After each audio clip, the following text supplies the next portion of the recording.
Et cette décision a été rendue dans le courant de l'après-midi, ici au ministère de l'écologie, par le conseil d'administration de l'Agence française pour la biodiversité.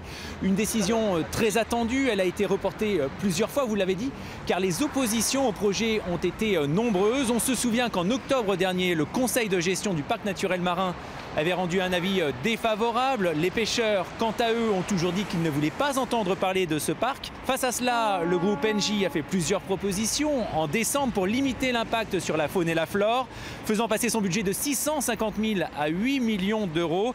Des éléments qui ont pesé dans la balance et conduit à cet avis favorable. Un avis assorti de réserves et de prescriptions.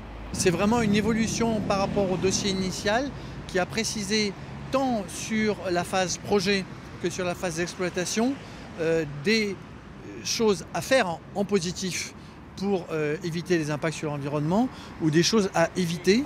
Pour les opposants au projet, c'est évidemment la douche froide. Pour eux, c'est 12 ans de combat pour rien, avec des débats publics nullement pris en compte. Pour moi, c'est une honte. Il n'y a pas d'autre terme. Ce vote remet en cause le travail d'experts qui ont travaillé pendant plus de 6 mois sur l'opportunité, l'aspect écologique de ce parc marin. C'est un mépris aussi pour les pêcheurs qu'on expulse de cette zone.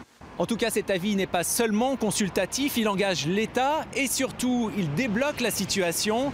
Et puis c'est une décision importante qui constitue une opportunité économique majeure pour le territoire de Dieppe-le-Tréport, mais aussi pour Le Havre, où 2 usines d'assemblage d'éoliennes doivent être construites. 750 emplois directs sont en jeu.